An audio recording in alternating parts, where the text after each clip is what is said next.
Recording. Okay, thank you, Mary Lou.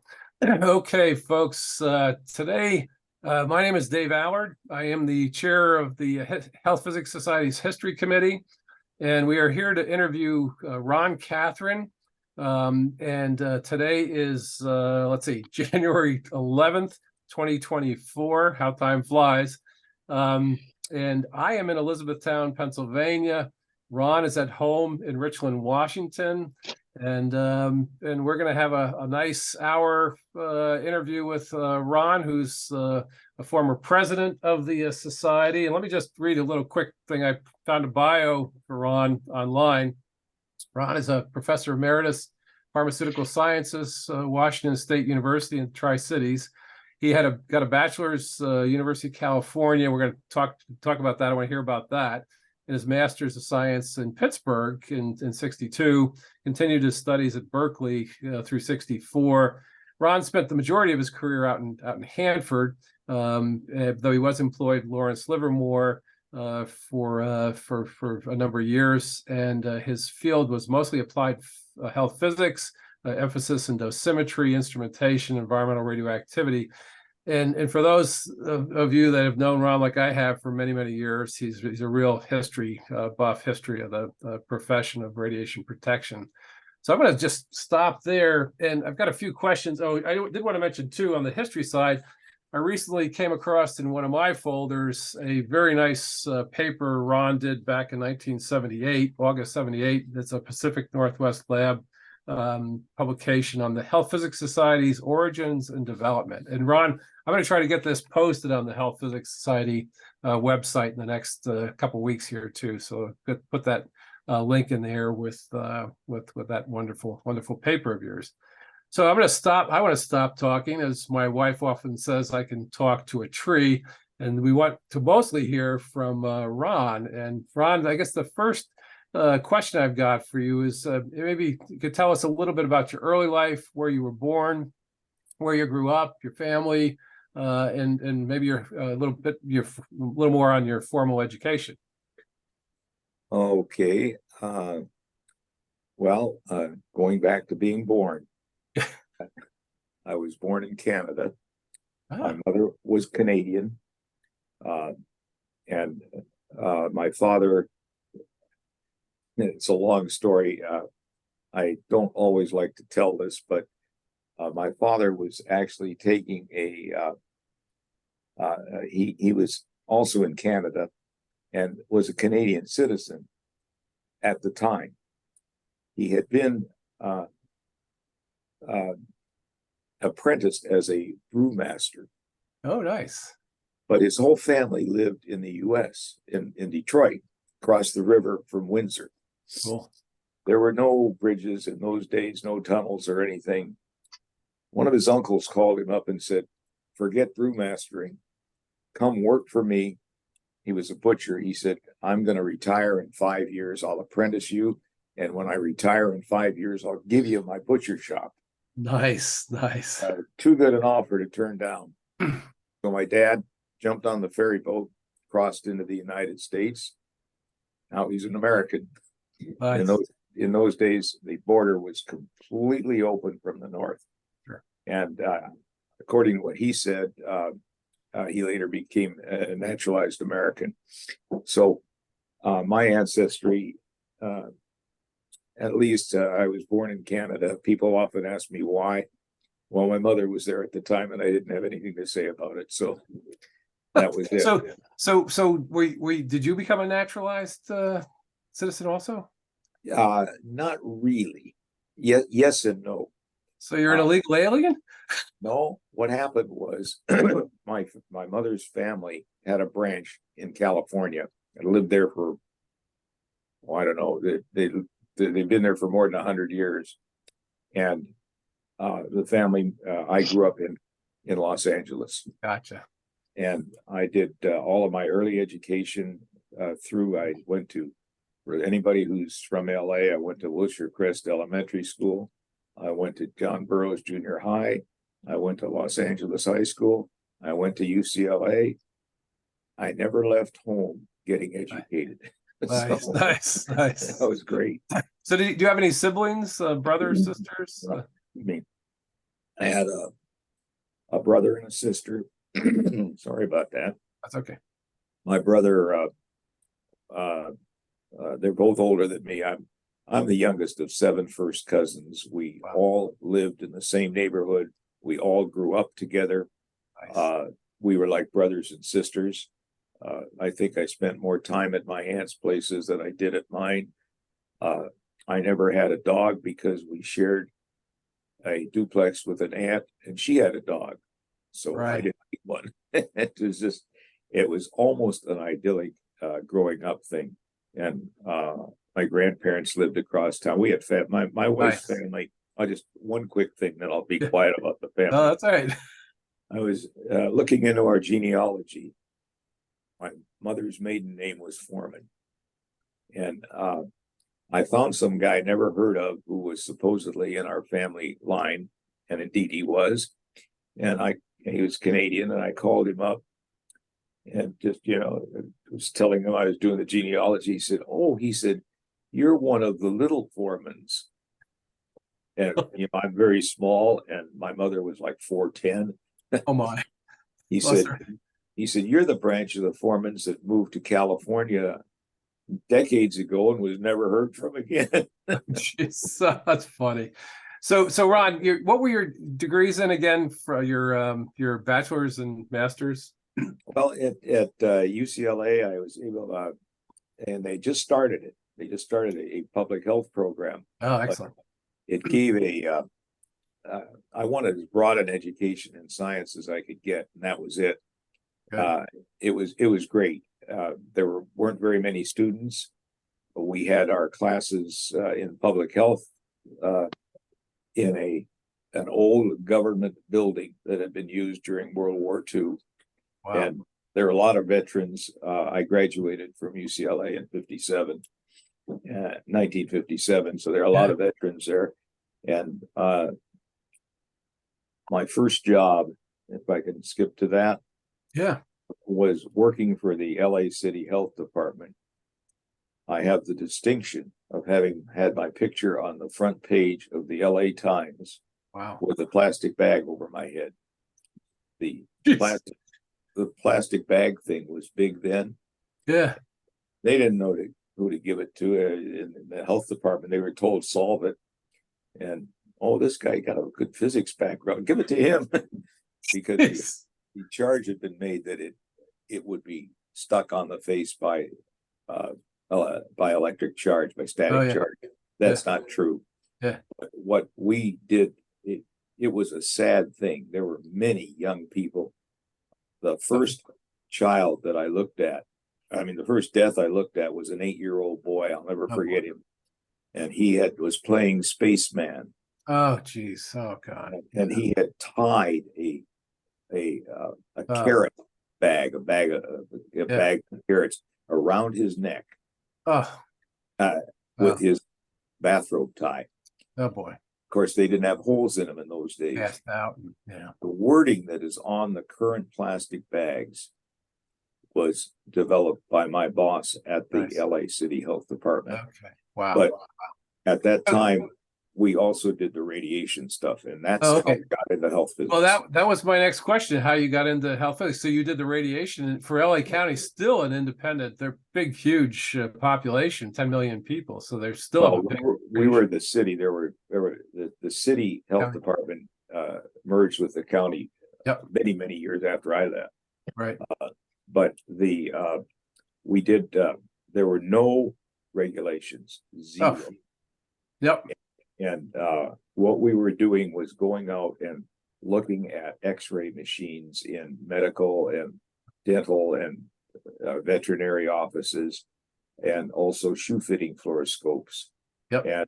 And I even ran into some dentists who were missing the index finger on their right hand from holding the films, holding film in. And that it was really interesting.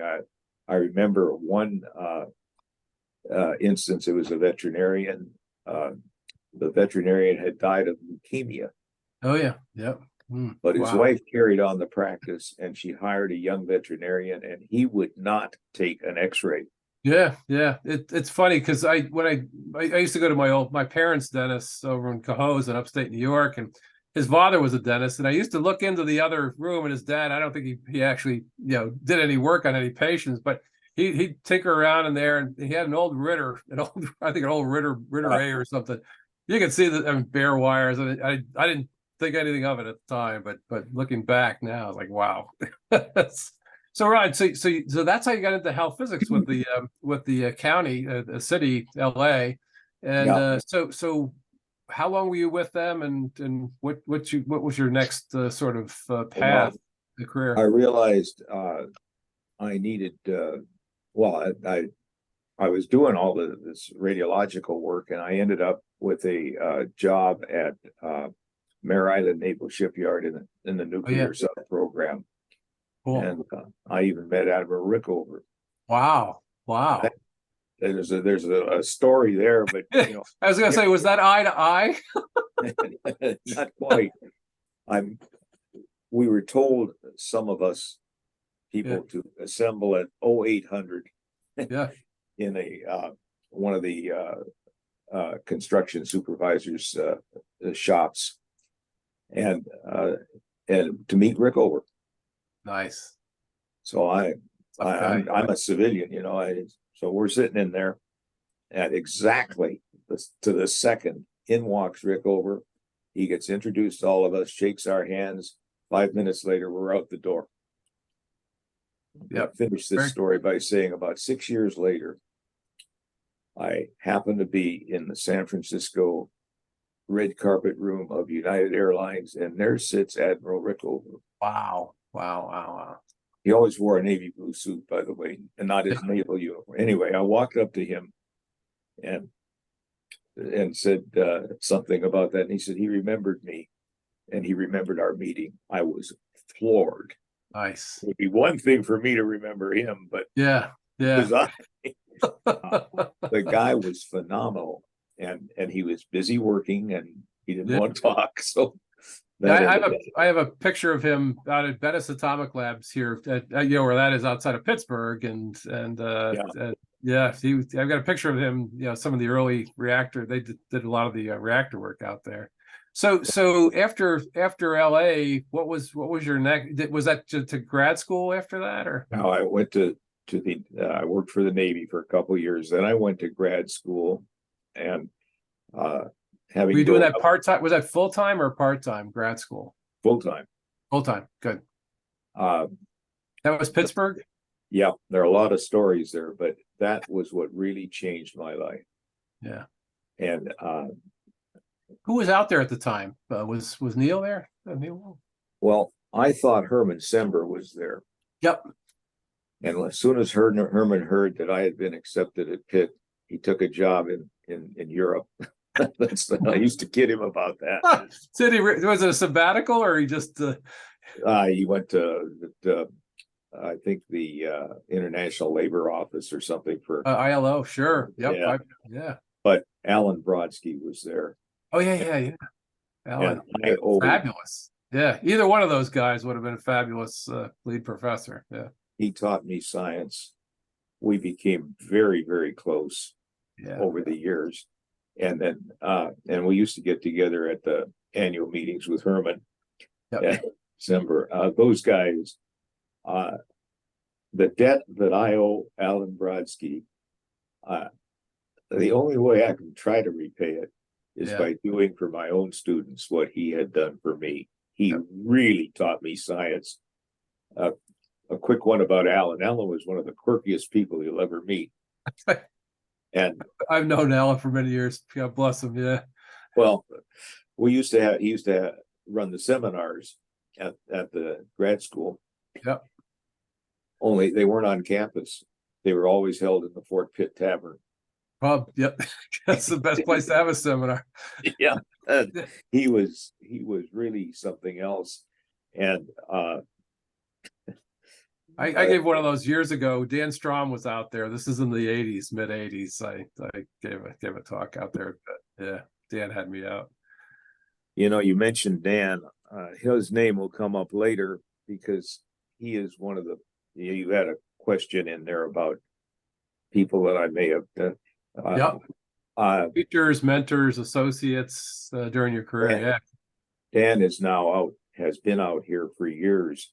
Yep. I Brilliant. was able to get some funding for a summer thing. He was teaching at Pitt, and a 10-week thing. And Dan was the one that was that I picked. He came out. Nice. He actually lived with us. I've never forgiven him for this, but he stayed with us. We had a guest room, and he gave my wife a very bad habit. He actually helped her do the dishes. Well, little secret here. My wife, you know my wife, Marty. You've stayed with Yeah, us. I know, Marty. She's the chief cook, and I'm the bottle washer. But So Dan came out, and did he stay? Did he come back out after that? Well, he spent his 10 weeks here, and then he went back to Pittsburgh, and then he ultimately ended up getting a job with PNNL, Pacific Nice. Northwest Lab, National Lab. And Dan is he's retired now. I still see him frequently. Yep. Every Thursday, that's today, he puts together a lunch, which is attended by, I don't know, 6-8 people. It rotates through 3 different restaurants. You know, Dan's got it all down pat. And I probably will go to that today. Nice. Well, and tell him I said hi if you see him. I'll do it, Dave. I'll do it. So Ron, teachers aside from Alan, any other teachers, mentors that come to mind that through undergrad or grad school or your follow-up studies in Berkeley? Newell Stannard. No. Oh wow. Okay. That was strictly on a personal level. There were many people who taught me things and influenced me. The list would be so long. We run into tomorrow. How can I say this? I learned much from other people. But the big one was, as I say, Alan Brodsky, and also Herman Sember. Herman Sember was absolutely brilliant. I will tell you, I past part 2, basically, Herman's book. Part 1, I was a dosimetry course down at MD Anderson with Bob Shallak, but part two was definitely Herman's book, and had it all down to a dozen equations and in my head, and all back of the envelope. But other people who really influenced me were up here. I came to Hanford. My boss was a chap named Harold Larson. Okay. And Harold was an extraordinary person and one of the finest people I've ever known. And he was a great influence on me. And he's the guy that that developed. Well, I ended up being his staff assistant. Right. And, when Mount St. Helens erupted. Oh yeah. There was a big flap here. Some guy who looked at the moon rocks, talked to the press directly, said there was more radioactivity released from Mount St. Helens than in the atomic bombings, both of them. And that was not totally untrue. Wow. And I got involved in the middle of it. And the president of the United States was coming to Portland for a that was Carter talk or something. And I got a call from DOE, but and people just made wild things. I remember that well too, because when that happened, I was in I just gotten up in the morning, and I think I was shaving in the bathroom, and I heard this big boom, and my wife was in the kitchen, and I called out to her, "What was that?" She said, "Oh, just a sonic boom." we were having It probably was too, to be quite honestly. yeah. Yeah. Well, we were having a neighborhood potluck, and she was getting ready for that. And when we started out for the potluck, it was getting dark. Yeah. There was ash falling out. I got ash from our driveway. Yep. And one of the things I did was an analysis. I had the little ash analyzed because this guy's statement is highly radioactive. Yeah. And interestingly enough, it contained about the same characteristics of natural radioactivity as did the soil that we normally tested. Potassium 40. Yeah. Yeah. No, it's uranium series. Radium is what he was getting at. Is Yeah. radon. What he said, if you can believe this, he said that the buildup of radon gas created such a tremendous pressure that it made the mountain blow. Oh, geez. This guy, this is the world leading authority on moon rocks and did all this. My. But we won't go into that. No. Anyway, that's the. So just a quick so you're this is sort of 1980 now. You're at PNL. Yeah. So you went after grad school. You went where? After grad school. Yeah, after grad school, where'd you go to work? I went to Livermore. Livermore. Okay, good. Yeah. Can you talk a little bit about Livermore, your experiences there? You know, some of the fabulous scientists, I'm sure that were. I've been there. It's a fun campus. You ride around on bicycles, and you can't talk about everything, but I met Dale Denham. Okay. Dale and I have been good friends for 60 years, despite the fact that he introduced me to my wife. I've forgiven him for that, I'd say, but actually I had a great wife, and yes. Dale and I we officed together for a while at Livermore, and then when I moved up here, he came up here later, and just it's we've been very close friends forever. And Dale and I used to talk health physics all the time. So if anybody influenced me a lot, it was Dale, and because we had totally different interests. Yeah. So is that where you got into dosimetry and instrumentation and such? No, I did that. I actually started that on my first job at the health department, calibrating. Okay. Nobody knew how to calibrate an instrument. That's my first job. And at Livermore, I kind of was the tech leader of what was then the film badge program, and I got very interested in film badges. How nobody ever really studied the accuracy of these things, and my thesis with Brodsky was under Brodsky was looking at the effects of temperature and humidity on the response. Okay. And we published a couple of papers on it, actually. That's funny. One of my first papers was the energy response, film badges versus X-rays versus calibration, cesium calibrations, the over response, and well, we looked at that too. The energy dependence was I did a lot on that. Speaking of that, I couldn't believe this. When I was working for the Navy, this is one of the things that really ticked me off. I knew they were energy dependent, and some guy who was doing health physics at Pearl Harbor Naval Shipyard in a Navy publication said there was no problem with measuring X-rays. They had the same responses. Yeah. And So anyway, so much for that. So I came up here to Hanford. We want to know how I came up to Hanford.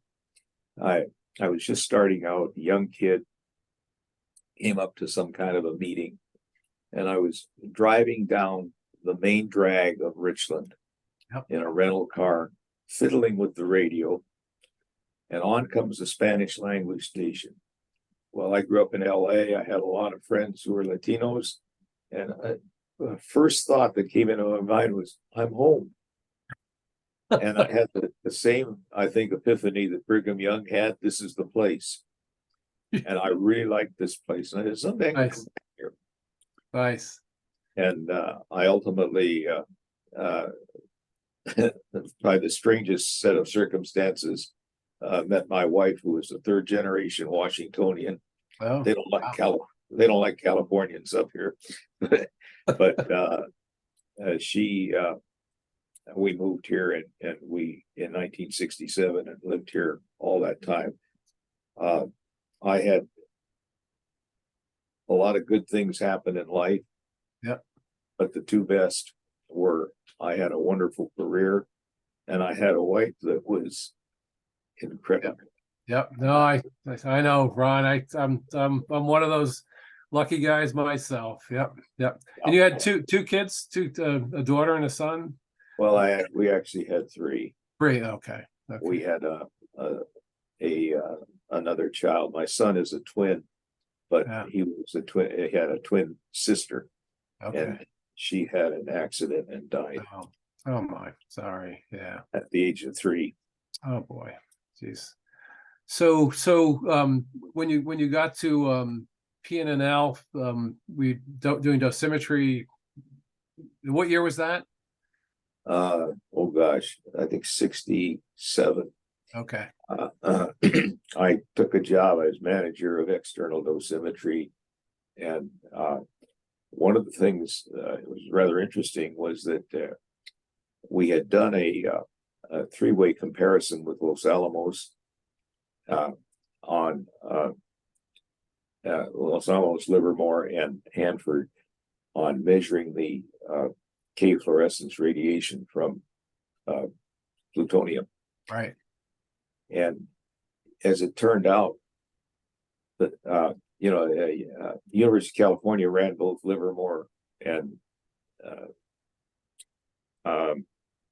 Los Alamos. Yep. For many years. Yeah. What was interesting was that we were together, the two of us, but Hanford was out in left field somewhere. And they were the ones that had developed the K fluorescence radiator that we used to generate the X-rays and so on. Huh. One of the things I wanted to do was resolve the problem. And actually, when I got up here in that job, I did resolve the problem. Nice. And what the problem was we were getting not only K X-rays from plutonium, but there was lead involved. We were getting lead K X-rays. Wow. Higher energy, and that was causing the over response in the Hanford one. So did you get to know Herb Parker at the time in the 60s? Herb very well.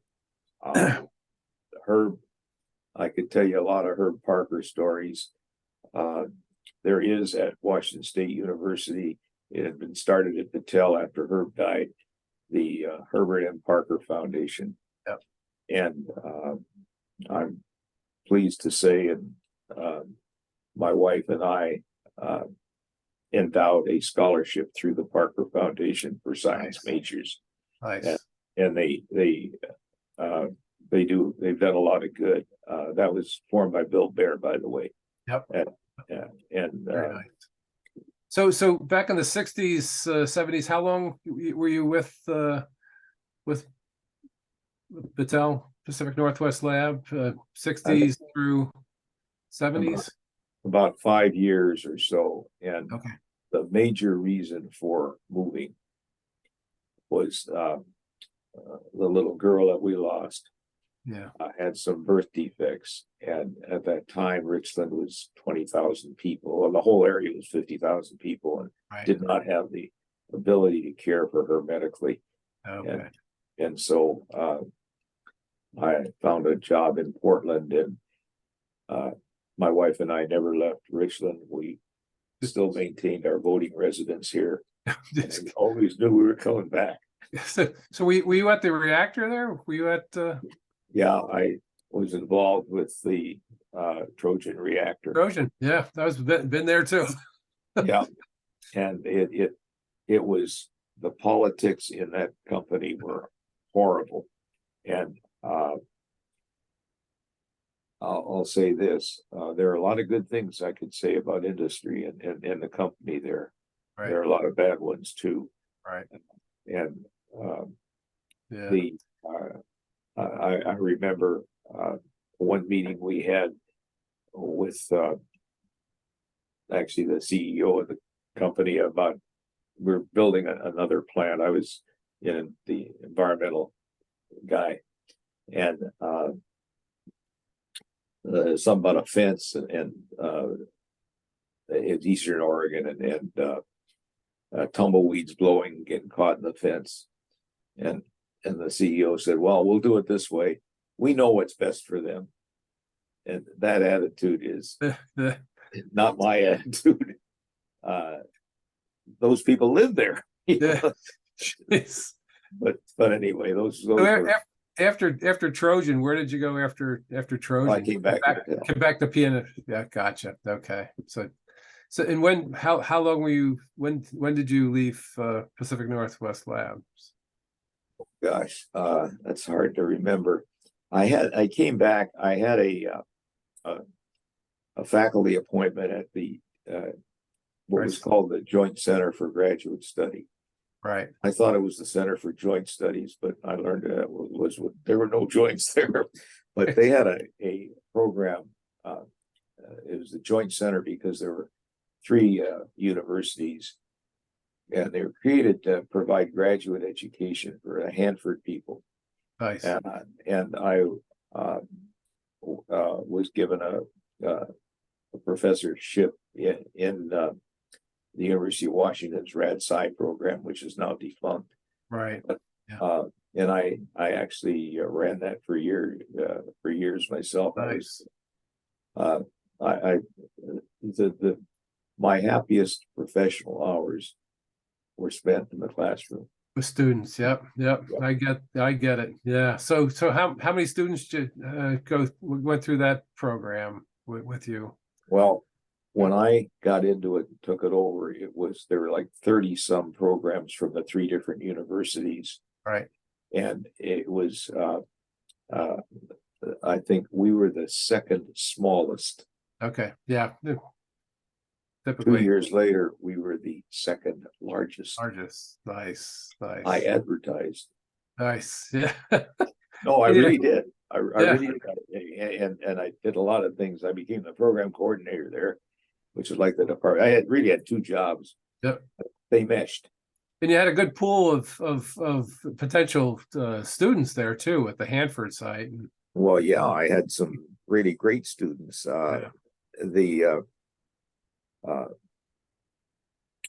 Kathy Higley. Kathy came through. Oh, wow. Nice. I introduced Kathy to when I was in Portland. That's where I met her. She was going to Reed College. She came over and I interested her in health physics. Reed had a little reactor, and that's how that happened. Wow. Another one was Ellen Hawkeiser. Okay. And I could tell you a lot of stories about Ellen, but Ellen, I once said to her, Ellen, I'm small. She was about 6'2" or 3. I'll tell this story because I think it's and she must have weighed close to 300 pounds. And she was from New Jersey, and I don't think I need to comment further on that. Yeah.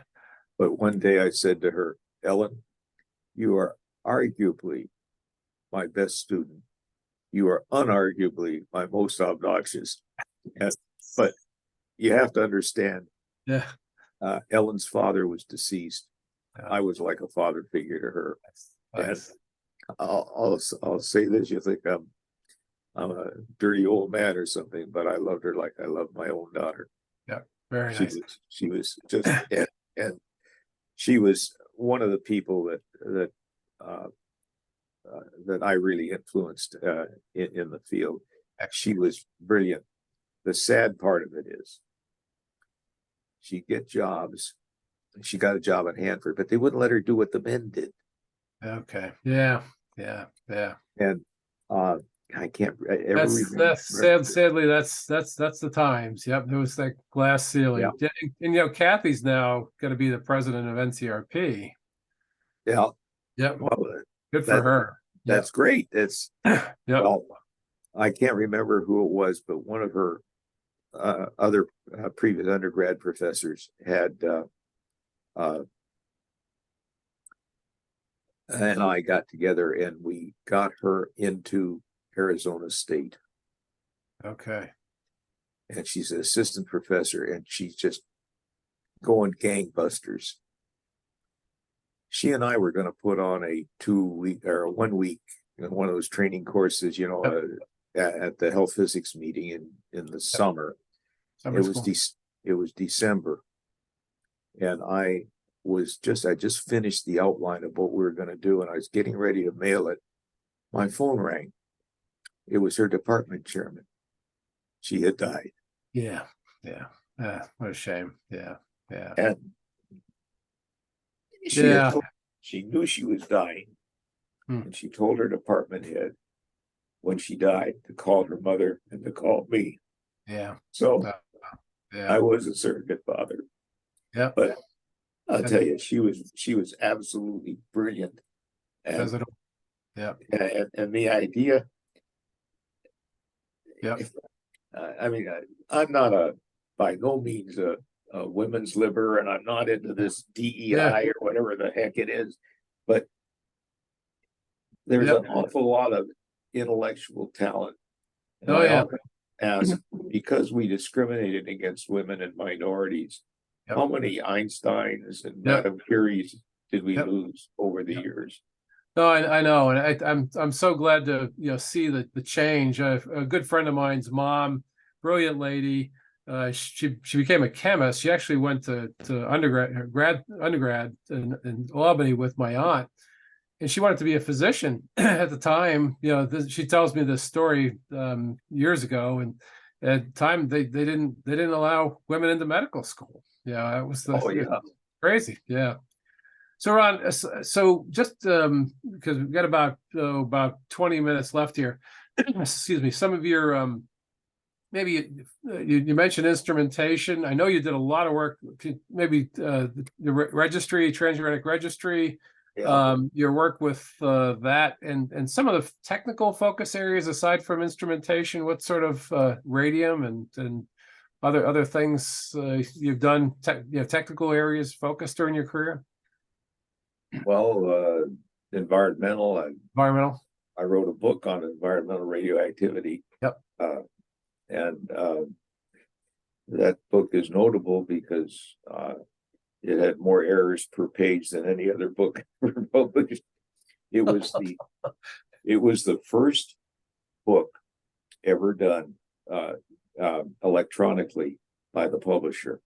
Okay. And it was the first book the editor there had ever edited. Oh, geez. And she added a lot of errors. She changed, like the lightning rods was mentioned. She changed the spelling of lightning rods from the correct spelling to a wrong spelling. Oh, jeez. And what I did, I taught a course in environmental radioactivity, and when the book first came out with all these errors, holy smoke! I handed it out to my students, and I gave them an assignment each. Got a chapter, and the one that got found the most errors could have either a beer or a milkshake, their choice. That's funny. One guy went through the entire book and found 248. Oh, wow. The typos. I mean, it was terrible. They had to reprint it. So that's the story of that book. And what's really interesting, looking back at it, though, our doses from environmental radiation are so different today than they were then. Yep. We've matured a great deal in the field. So that's the offsite doses from nuclear power plants. And where I grew up in upstate New York, we had the highest washout event from a shot out in Nevada Oh, really? Yeah. 52, 53, I think it was one of the Simon Knott holes. They were reading 6 millirem per hour off of mud puddles. You know, one of the professors and a grad student at RPI picked this up, got a paper, and there's a book out there, A Good Day Has No Rain. Oh, On the 50th anniversary, of this big, huge thunderstorm that washed out all this fresh fallout from Nevada. We had some in Pennsylvania here too, but through the years in the 70s. But so any other your technical challenges? Any big technical challenges that come to mind that you tackled? And well, I mentioned the one about the calibration with the yes, plutonium calibration, which yep, is an important thing. Technical challenges. Yeah. When I took over the registries, yep, this is more of an administrative challenge, but I was assigned to them. They were done by a different Hanford than the medical contractor here, right, and the registries were set up. Carlos Newton was the health physics support, and it was really nothing. Everything was done by the advisory committee. right. They did, and the advisory committee consisted of people like Pat Durbin and Oh yeah, Chuck Mays. They were the expert scientists. I got named as a consultant to Hanford Environmental Health Foundation, and pretty soon I was involved. I ended up running the registries, and right, I changed the had a lot of trouble because the advisory committee, it was what they would do is they'd meet every year, once a year, and they spend the whole week they were here looking at the data and such as it was, and so right. on. And with all due respect to him, my predecessor really was not up to the task. Right. And So you got him sorted out and moving in the right track. what I ended up doing ultimately was getting a $3.76 million grant to move the registries from a Hanford contractor to the university. Right. Nice. And that was now they're independent. We also had it was the first grant, as opposed to a contract, the first grant that the Richland office of DOE ever administered. And I had a superb grant administrator. He was just it's just and then grant I know, because we had grants at the DEP where I was, and yeah, that's grants are a lot of work but yeah, that's a good way.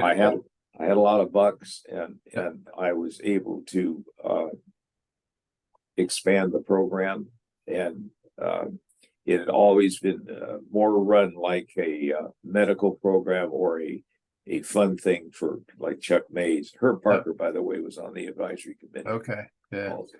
I know the because I see Sergey at the NCRP meetings, current director, and you know they're still doing a lot of work with all the radium tissue samples came from Argonne out to. Yeah, I got those. I got those. Look at the book on that. Let me tell you something quickly about Sergey. Yeah. I'm retired. Yeah, he's great. Yeah, I meet Sergey, and we hit it off real well, and so I go into his office one day afterwards, and you know me, I'm always joking about things. And I said, Sergey, you're number 2. And he looks at me, he says, number 2? What does that mean, number 2? I said, you're the second best director this program ever had. And of course, I was the best. So I'm number 1. That's funny. And I left. But I was just okay. Wait till you get the end of this. Yeah. But 3 or 4 weeks later, or maybe 6 weeks later, I go back into his office. And I say, Sergey, you're no longer number 2. And he looks at me and says, oh my gosh, there's words to this effect in Russian.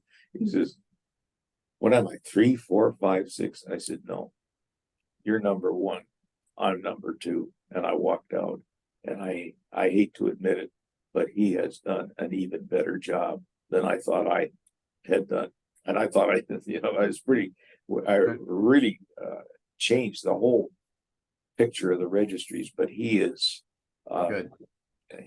outstanding, and I certainly will defer to him. Yep, very good. Yeah, and I was going to say I just looked at their last report, December 23 here, and they're still looking at these radium samples too that you got out of argon. There's still some good science coming out of that. I'm going to bounce off Sergey. I just popped into my head about those radium tissues. If we looked at the DNA in those tissues, and you can do it now very easily. Yep. I'd looked at it with some guys at Argonne, see if we could find some biomarker. Yep. We know that they didn't all have osteosarcomas. Right. But they all had those that we could probably look at them and see whether they're among those who got the osteosarcomas, if there is a biomarker. Genetic, yeah. Write that down when we finish here. We got about 15 minutes here, less than 15 minutes. So you get me off on tangents. Write that down. Dave, I had the greatest career. I met the greatest guys, including you. Well, it just. I said the same thing, and all the greatest people. So, you were president of the Health Physics Society. Were you on the board? I didn't get a chance to look that up. Were you on the board? Yeah, you had to be on the board first. Or then moved up. I've been on the board. I became president. There was an incident that occurred that has been swept under the rug and kept secret, and I'm not going to reveal it. Okay. My president-elect was very good, and she and I talked about this. It was very, very serious with the Secretariat, and I just want to say it existed. Yep. And Dick Burke had well, it was just worked out. Yeah, but good. That I knew Dick and Sue and Mary Lou's on. Brett runs the secretary now. They've done a great job over the years. So how about you can say Dick was totally dedicated to the society, and Jen Ressler was my president-elect. Yep. She's great. Jen's fabulous. I was on a little speaking tour when Jen was president-elect. I used to run into Jen all the time at chapter meetings and got to know Jen really well. So just quickly, Ron, any advice you would provide for newcomers to the society? Young health physicists coming up. What sort of advice would you provide to somebody coming out of undergrad or graduate school into the field? Listen to the old guys and gals, especially the older ones. Yep. And understand that a lot of the things they tell you will not be correct, but the ones that are correct will be invaluable to you. Good. Also, there is a great public fear. I haven't gotten one in a while, but after the Chernobyl accident, a couple of years later, I get a phone call. They're concerned about radioiodine. And the question usually was, how much radioiodine is there in my thyroid? And I say, I can tell you right now, it's zero. Very negligible. How can you do that? And you try to explain about an 8-day half-life, because it's 131 they're concerned with. The science education of the average American is very, very poor. Oh, yeah. But among the poorest are the news media. Yeah. And I don't know if you know this or not. I was on 60 Minutes once. Oh, okay. And they edited they asked me, well, it's a long story. It's a good story. But anyway, Yeah. he's sitting in front of my 3 file cabinets. And he says to me, I'm facing him. He said, now if I were to ask you what you found in your 25 years of research with regard to the adequacy of the radiation protection standards, what would you say? And are they adequate? And my answer was, well, nothing startling.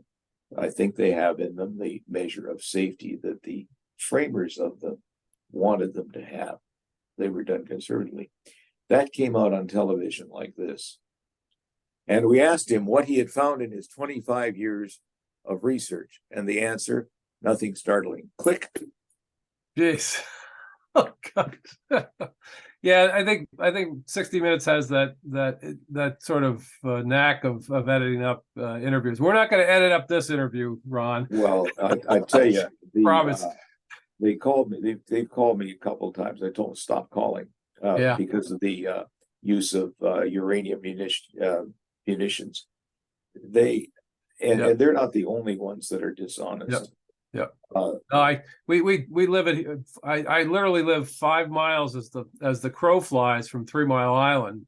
Oh, and we're still dealing with several years ago a paper came out of a local medical institution here. I'm not going to call them out, but it was on thyroid cancer related to 3 Mile Island, and there was probably less iodine that came out of that than all the fallout, and there was no mention of fallout from the 50s, 60s, and just really junk science in my view. And are you ready for this one? My wife's family used to own 3 Mile Island. Yeah, you told me at Shelley Island, right? Yeah. Well, it was part of Shelley Island. There's still a Shelley Island. That's got the Shelley family burial ground. I forgot about that. and I didn't know about that, but after the accident, I was on one of the little committees and so on. Yeah. But we had a family gathering of her in Seattle, where most of her family in the West are. Yeah. And one of her elderly cousins was ragging me about 3 Mile Island, and I thought, oh, she's doing that because she knows the kind of work I do, and it's right.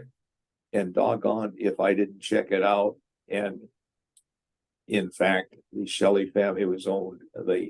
Daniel Shelley was the first white man to farm the island. Oh wow! Wow. And it was part of a larger island in the Susquehanna called Shelley Island. Yeah. The family was the Shelley family, my wife's family. And in about 1902 or 3, they dammed the Susquehanna, and it flooded Shelley Island. Oh boy! And the eastern portion became 3 Mile Island. Oh wow! Interesting. And by the way, there's a book on the shelf behind me about the Susquehanna. They don't even mention that. I'm gonna have to look at some old aerial. I didn't know that. That's an interest. You didn't tell me that. That's an interesting bit of history. Yeah. There's more, but historians, and I've dealt with a lot of because of my love of history. But historians make things up. A good friend of mine was on history prof at WSU. And he was talking about something, I think, I can't remember. It was one of the chief scientists, Fermi. Yeah. And he said, well, Fermi thought this. And I said, how do you know what Fermi thought? I used to. Interesting. You're the family with the meat business in high school and college. I was a butcher. Oh, were you really? I was making more money as a butcher when I got out of undergrad than I was as a health physics technician at the hospital, the medical center I was at. But yeah, so I used to cut meat with this guy, and he used to say, "Dave, believe nothing of what you hear and half of what you see." People wonder why I don't. Steak was not a delicacy in our family. Yeah. So Ron, just a couple last things. Anything you would have? I think I know the answer to this, but is there anything you would have done differently in your career over the years that you can think of? I suppose there were things that I would have done differently. I would have, there were many things, but at the time, Best judgment. Yeah. and I'll say this, nobody has a perfect career. Yeah. No. But yeah. Mine, for me, I wouldn't trade with anybody in the world. I hear you. I'm with you on that. I met many, it's a great scientific challenge. I met many fine people, you included, and that was important to me. I was able to help and influence. I think I mentioned Kathy Higley. Yep. One of your questions was who would I influence? Kyle Kleinhans is another one. Yep. Daryl Fisher. Oh, Daryl. Oh, God, yes, Daryl. I could tell you some Daryl Fisher stories. Well, we only have a couple minutes left. I could too. Daryl's a good friend, and he's a good guy. I just talked to him the other day. Tell him I said hi. I just got his Christmas. I'll do it. And Mel Chu. Yeah. Oh, yeah. Absolutely. Yep. Mel Chu was at Livermore, and Mel, there's a statement about an inscrutable Oriental. Mel was the only scrutable Oriental. Mel was, he and I were really good friends, and he was, he never finished his bachelor's degree. So he was a tech, and he rose up and he got his own company and so on. Yep. Brilliant. Mel learned it all on the job, and he was very knowledgeable. And you ask who I learned things from. Yep. Some of them I learned from Mel Chu. Excellent. So Ron, just one last thing. What would you like to be remembered for? If there's any one big thing or a couple things. He made the world a little better than it was before. Perfect. That's I think that's Aristotle, right? The thing, I was successful professionally. I also was, I mentioned the scholarship that my wife and I have endowed. Very nice. Best of all, and I wish I could do something here. We endowed at Children's Hospital in Seattle. Nice. There's an endowment they cannot use for medical purposes. They can only use it for parties, field trips, other entertainment for the kids. Nice. And pet therapy. And I am really big on pet therapy. Yep. I saw my daughter was in there, and I was there. I could take the time off. Yep. There was a young boy, about maybe 4 years old, about my daughter's age then. And I come into the hospital, I'm walking down the hall, and he's on a banana cart, just crying like you can't believe. Yeah. And as he was a Native American from the other side of Puget Sound, his father was deceased. His mother had to work, so she couldn't see him during the day. Oh boy. So I'm walking down the hall, and he's crying like crazy. Somebody walks past me very fast on my right side. By the time 15, 20 seconds that I reached that young man, he was no longer crying, but he was playing with the dog that the guy who passed me had brought in. Nice. And laughing. Yep.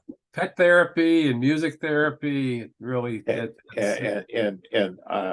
I've tried to get that in.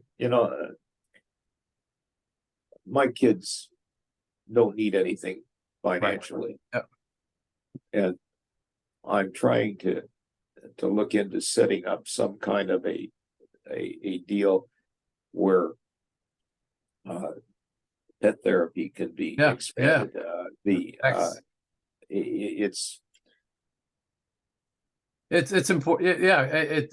What you can do to just emotionally, impact the patients. Oh, yeah. The medicine today is fabulous, but there's still, you still need that sort of support. You Well, know, Ron, let me yeah, just yeah, take another minute if I can. You asked me about the people who influenced me, and I mentioned Harold Larson and yep. Alan Brodsky, of course. Dale Trout was another. Oh yeah, yeah. X-ray. Casey Morgan. Casey, yeah, Casey. That's right too. You Casey. mentioned that. And Yeah, and Casey. and we didn't, Oak Ridge didn't talk to Hanford. Uh, Yes. Jack Corley, probably never heard of him. He did all the environmental stuff, and I actually conducted Jack's funeral Oh, and told a little story. Jack was a real character, and doggone, somebody went and told the newspaper, and the next day, the story of Jack that I had told appeared in the newspaper. yes. Oh God. But the people, Dave Moeller was another, Joe Yeah, Soldat, I knew on Dave. voice, Yep. of course, Herb Parker, Yep. Bill Bear, a Dick lot of Toohey, people influenced me. and Dick Toohey through the registry. Yeah, yeah. God Yeah, when bless I him. hired Dick, I had hoped he would take my place, but his wife didn't like it here, Yeah, yes. so Yeah. in fact, she never changed dentists. She used to go to their dentist in the east. So they moved out. Dick would have been, but I think it all worked out maybe for the best for Dick. Right. Yep. And also for the best for Sergey. And Good. and I still think Sergey is number one. Number one. Well, we're gonna get Sergey a number one plaque. He, it's a hard thing to look at a successor and see that guy's doing a much better job than you did. Yep. Well, I'm still in the wings here with mine at the DEP, so we'll see. Well, Anyways, good luck with Ron, it. I want to thank you. We're a little bit over here. I want to keep this to just the hour here. I want Okay. to this has been such a great honor for me, Oh. Ron, to interview you, talk to you, and all the years, all the conversations we've had. This is really outstanding. I'm glad we were able to archive this for posterity here. We're going to get this up with the other interviews that are on the Health Physics website. So good. And I will help you with that, because I know where some of these are hidden. We're going to work on that. We had that call last night. Thank you. All right. Take care. I'm going to ask. Thank you. And stay on for a second. I'm going to ask Mary Lou just to stop the recording right now. Thanks, Ron. Thanks again. All right. Thank you.